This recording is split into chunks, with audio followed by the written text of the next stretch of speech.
What's up, guys, and welcome, daily theologians. Origin stories matter. Where you come from matters. We see this often in movies, especially with the superhero movies. Where somebody came from really sets the stage for what they're about, what they stand for, and where they're headed. Well, in today's video, I want to highlight the impossibility of change in kind by undirected chance and why chance can't do anything at all. You're not going to want to miss this one as Ray Comfort and John MacArthur weigh in. Check this out.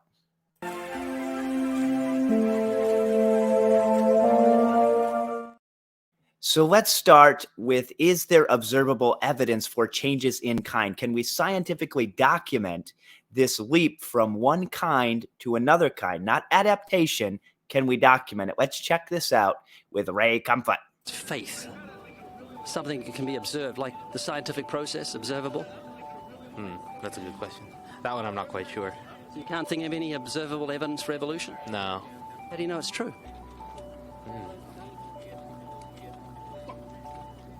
I'm not sure. So Darwinian evolution is not observable, it's not scientific. I guess so. So it's unscientific, you can't prove it. It's scientific, actually. You could prove it. It could be proven. Just Do it for me. that's hard. That's just too broad of a. Unobservable, that's why you need millions of years. Yes, exactly. You're trusting the biology majors and the biology professors know what they're talking about, Yeah, and and they can't all even give me collaboration. they can't even give me evidence of a change of kinds. Well, then there isn't one. If they don't give it, then I wouldn't say there was. I just go on what I've seen and what I've learned from So class. you believe. Yeah. You know what that's called? What? Blind faith. Blind faith. Faith is the great cop-out, the great excuse to evade the need to think and evaluate evidence. Richard Dawkins.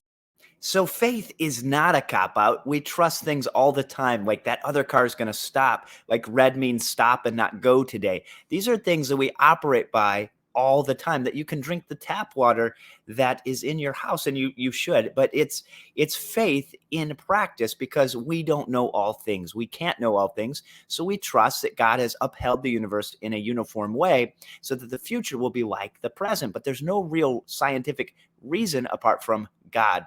Check out Dr. MacArthur and Ken Ham on this. Science has no power, and yet the assumption is no one, nothing, and chance creates a universe. That's insane.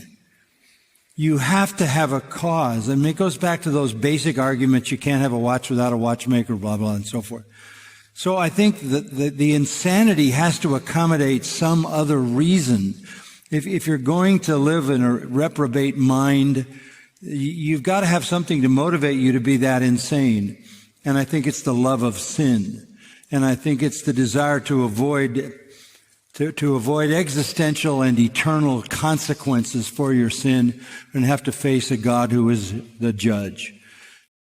Which is, of course, true. People don't want to be found out by God. They don't want to be exposed. So they refer to chance, which is the great magician of this whole process.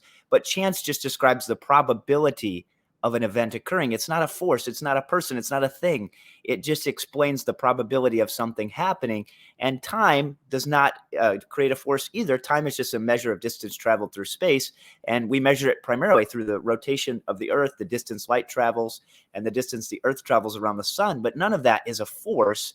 That's just a descriptor of time. So time plus chance, which are both adjectives, cannot do anything at all.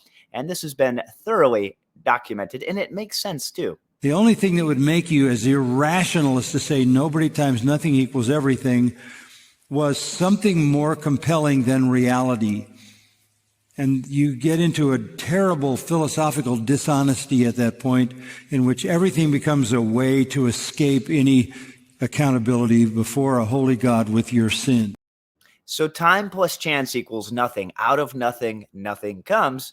And the reason for this is because the natural person doesn't accept the things of the Spirit of God. They're folly to him, not able to understand them. They're spiritually discerned. So although people have the axiomatic witness of creation and conscience, they suppress the truth and unrighteousness because they prefer sin to God, and they are following Satan. It's a spiritual problem. It's not a mental, intellectual problem, though it is not an intellectual position, in my opinion, to hold to a random change in kinds, creating new information.